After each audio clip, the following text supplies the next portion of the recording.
ہمارے چینل کو سبسکرائب کریں، ساتھ ہی بیل آئیکن کو کلک کریں اور آنے والا بیان سب سے پہلے سننے کے لیے۔ بیان آپ فیس بک پر سن رہے ہیں تو پیج کو فالو ضرور کریں، شکریہ۔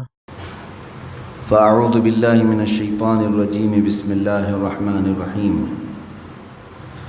الذین آمنوا وتطمئن قلوبهم بذکر اللہ، الا بذکر اللہ تطمئن القلوب، صدق اللہ مولانا العظیم۔ ان اللہ وملائکتہ یصلون علی النبی یا ایہا الذین آمنوا صلوا علیہ وسلموا تسلیما۔ اللہم صل علی سیدنا مولانا محمد معدن الجود والکرم وآلہ واصحابہ الکرام ابنہ الکریم وبارک وسلم صلاۃ دائمۃ سرمدا ابدا۔ عزیزان گرامی وقار، آپ میں سے جتنے بھی یہاں حاضر ہیں تقریباً سب کو یہ معلوم ہوگا کہ یہ مجلس ذکر ہے جو ہم سب کی روحوں کی غذا ہے۔ اللہ عز و جل قرآن پاک میں فرماتا ہے، وہ لوگ جو ایمان لائے ان کے دلوں کو اگر سکون ملتا ہے تو اللہ کے ذکر سے ملتا ہے۔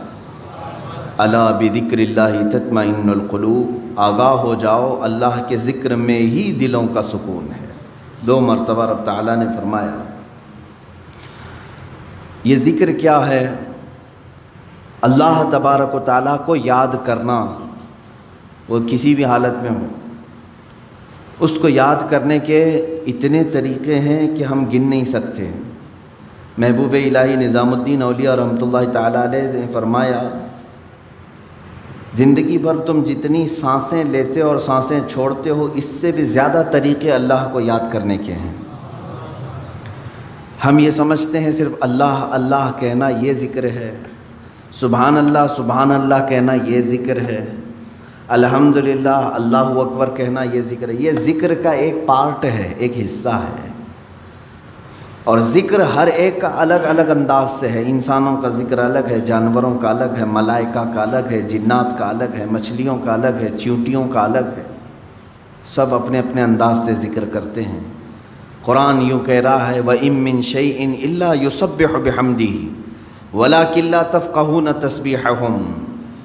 کوئی چیز ایسی نہیں ہے جو اللہ کی تسبیح نہ بیان کر رہی ہو، ذکر میں مشغول نہ ہو۔ کوئی چیز دنیا میں ایسی نہیں جو اللہ کا ذکر نہ کر رہی ہو۔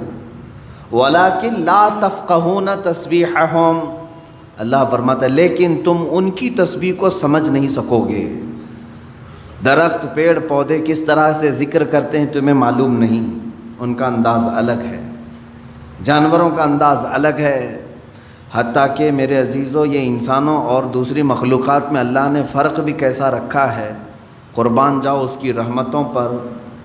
اس کا اصول یہ ہے اللہ کا، جانوروں میں اگر کوئی جانور ذکر کرنے سے ایک لمحے کے لیے اگر غافل ہوا، ایک لمحے کے لیے، 1 منٹ کے لیے غافل ہوا تو اس کی موت آ جائے گی اسی وقت۔ کوئی پرندہ اگر تھوڑی دیر کے لیے ذکر کو موقوف کر دیا اللہ کی بارگاہ میں تو فرمایا جاتا ہے کہ اس کا یا تو شکار ہو جائے گا یا مر جائے گا۔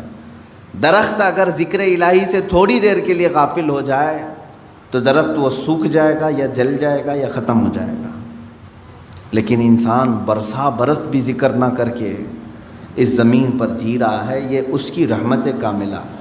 اللہ رب العزت نے اپنے اشرف المخلوقات مخلوق کو، اس انسانی مخلوق کو اللہ نے بہت ساری چیزوں میں درگزر کر کے رکھا ہے، معاف کر کے رکھا ہے۔ اس کا نام لو تو بھی کھلا رہا ہے، نہ لو تو بھی کھلا رہا ہے، حساب تو بعد میں ہونا ہے۔ عزیزان گرامی، بزرگان دین نے جو ذکر کے طریقے الگ الگ انداز سے بیان کیے ہیں، میں یہ مجلس تصوف ہے، یہ مجلس ذکر ہے، میں صرف اور صرف قلب کی بات کرنا چاہوں گا، دل کی بات۔ آج کے دور میں پوری کی پوری طاقت لگا دیتے ہیں اپنی صحت کو صحیح کرنے کے لیے۔ اگر آپ کا گھٹنا خراب ہوا تو مجھے یہاں تک خبر ملی کہ ایک گھٹنے کا آپریشن 1.5 لاکھ روپے سے، دل کا آپریشن، سر کا آپریشن، آنکھ کا آپریشن، ہاتھ کا آپریشن، جہاں کہیں تھوڑی خرابی آئی آپ مال خرچ کر کے اس کو صحیح کرانا چاہیں گے. جو لا علاج بیماری ہے کینسر، سب کو معلوم ہے، اس کے باوجود بھی کینسر ہونے کے بعد کوئی خاموش بیٹھتا ہے کہ چھوڑو اب تو مرنا ہی ہے؟ علاج میں وہ بھی 2-5 لاکھ روپے خرچ کر ہی دیتا ہے. اسے معلوم ہے کہ صحیح نہیں ہوتی، کوشش کرنے میں کیا کریں. کتنی حیرت کی بات ہے کہ یہ بیماریاں جو جسم کو لگی ہیں، ان کو صحیح کرنے کے لیے مال بھی خرچ کرتے ہیں، وقت بھی خرچ کرتے ہیں، لیکن جو گناہوں کی بیماری دل میں لگی ہوتی ہے اس کے علاج کے لیے کوئی بندہ کوشش بھی نہیں کرتا. اس میں نہ پیسہ خرچ کرنے کی ضرورت ہے آپ کو، نہ ہی بہت زیادہ محنت کی ضرورت ہے. چند چیزیں ہیں کہ اگر قلب دھو دیا جائے تو پاک ہو جائے گا.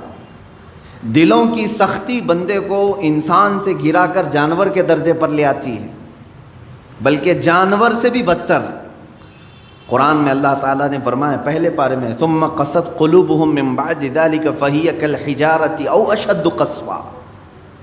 لوگوں کے دل پتھر کی طرح سخت ہو گئے، نہیں بلکہ اس سے بھی زیادہ سخت ہو گئے. اللہ فرما رہا ہے کچھ لوگ ایسے ہیں جن کے دل پتھروں سے زیادہ سخت ہوتے ہیں. پتھر میں کوئی چیز داخل بھی نہیں ہوتی، اندر سے کوئی چیز باہر بھی نہیں آتی. تو جس کا دل سخت ہو گیا ہے، ہدایت کی کوئی بات اس کے دل میں داخل بھی نہیں ہوتی اور کوئی بھی اچھی بات وہ قبول بھی نہیں کرتا، انہی لوگوں کے متعلق قرآن کہتا ہے صم بکم عمی فہم لا یرجعون. یہ کس کے لیے ہے؟ اندھے ہیں، گونگے ہیں، بہرے ہیں، وہ اب لوٹنے والے نہیں. قرآن میں اللہ تعالیٰ فرماتا ہے ختم اللہ علی قلوبہم وعلی سمعہم وعلی ابصارہم غشاوہ. اللہ نے ان کے دلوں پر مہر لگا دیا، ان کی آنکھوں پر، ان کے کانوں پر پردے پڑے ہوئے ہیں، ان کے لیے دردناک عذاب ہے. میرے عزیزو یاد رکھو، ایک مومن کے لیے سب سے پہلی چیز قلب کا تصفیہ، دل کا علاج کرانا. دل کا علاج سے مراد کسی کارڈیالوجی کے پاس جا کر کے نہیں، وہ تو خون کی نالیوں کو تو صحیح کر لے گا، لیکن دل کے اندر جو گناہوں کا میل ہے اس کو کوئی کارڈیالوجی صحیح نہیں کرتا، اس کو ڈاکٹرز نہیں صحیح کریں گے. اور یہ بیماری نہ تمہیں ایکس رے میں بھی نظر نہیں آئے گی. ہاں اس کی نشانیاں بزرگوں نے بیان کی ہیں، تم خود پرکھ سکتے ہو. اگر قرآن پڑھنے میں دل نہیں لگتا ہے تو سمجھ لو کہ دل کالا ہو رہا ہے. مسجد میں زیادہ دیر بیٹھنے میں دل نہیں لگتا ہے تو سمجھ لو کہ دل کالا ہو چکا ہے. اللہ کی راہ میں خیرات کرنے سے دل ہاتھ نہیں اٹھتا تو سمجھ لو کہ دل پورا کالا ہو چکا ہے. ایسی نشانیاں بہت ساری ہیں. آیات قرآنیاں پڑھی جا رہی ہیں، سننے کا شوق نہیں، لیکن وہی گانے گھنٹوں سنتا ہے. یہ دل کے کالے ہونے کی علامات. تھوڑی دیر اپنے والدین کو دیکھ نہیں سکتا، لیکن گھنٹوں غیر محرم عورتوں کو دیکھنے کا شوق ہے. کلام پاک کو تھوڑی دیر کے لیے نظر بھر کر کے دیکھنا نہیں چاہتا، لیکن موبائل میں گھنٹوں بیٹھا رہتا ہے. یہ تمام چیزیں دل کے سیاہی کی علامات ہیں میرے عزیز. اگر علاج نہیں کیا تو یہ پتھر ہو جائے گا، یہ پتھر ہو جائے گا، اور پھر اس کا علاج بھی نہیں ہو پاتا. اسی طرح مرے دل کے ساتھ دنیا سے وہ چلا بھی جاتا ہے. آخر اس دل کی صفائی کیسے کی جائے؟ کون سا صابن، کون سا سرف، کون سا پانی لے کر کے اس دل کو دھوئیں تو صاف ہوگا؟ نہیں میرے عزیزو، یہ دل صرف اور صرف اللہ کے ذکر سے پاک ہوتا ہے. قرآن نے کہہ دیا الا بذکر اللہ تطمئن القلوب. تو اس دل کی صفائی جو ہے اللہ کے ذکر سے ہے. اب ایک بڑی بات میں آپ کو بتاؤں، فقہ کا ایک قاعدہ ہے، قانون ہے، شریعت کا ایک مسئلہ ہے. زمین پر اگر نجاست پڑ گئی کیسے پاک کریں گے آپ؟ کھلی زمین تھی، گوبر پڑا ہوا ہے. پاک کرنے کا طریقہ، ہر چیز کو پاک کرنے کا طریقہ الگ الگ ہے. مسائل آپ پڑھیں گے تو سمجھ میں آئے گا. کپڑے پر لگے تو دھونا ہے، بدن پر لگے تو دھونا ہے، برتن پہ لگے تو دھونا ہے. الگ الگ طریقے ہیں سب نجاستوں کو پاک کرنے کا. کپڑے پر اگر نجاست لگی ہے تو 3 مرتبہ دھونا ہے آپ کو. کوئی غلیظ نجاست لگ گئی تو، نجاست کی بھی 2 قسمیں ہیں، خفیف اور غلیظ. غلیظ کا مطلب جیسے پیشاب، پاخانے وغیرہ. خفیف کا مطلب حلال پرندوں کی بیٹ وغیرہ. تو یہ نجاست کو دھونے کے الگ الگ طریقے ہیں، لیکن ان میں سے اگر کہیں زمین پر نجاست لگی تو اسے کیسے دھوئیں گے آپ؟ کھلی زمین، میدان ہے باہر اور نجاست گر گئی ہے، اس کے پاک کرنے کے 2 طریقے بزرگوں نے لکھے ہیں، فقہاء کرام نے لکھے ہیں. پہلا طریقہ یہ ہے کہ بارش اتنی آ جائے کہ نجاست بہہ جائے. بارش اتنی آ جائے، توجہ ہے نا، زمین کے پاک ہونے کے 2 طریقے ہیں. بارش اتنی آ جائے کہ نجاست وہ بہہ کے چلی جائے. دوسرا طریقہ ہے یا تو دھوپ اتنی زیادہ پڑ جائے کہ وہ نجاست سوکھ کر کے ختم ہو جائے، وہ زمین پاک ہو گئی. بیان اچھا لگا ہو تو لائک کریں، شیئر کریں اور چینل کو زیادہ سے زیادہ سبسکرائب کریں.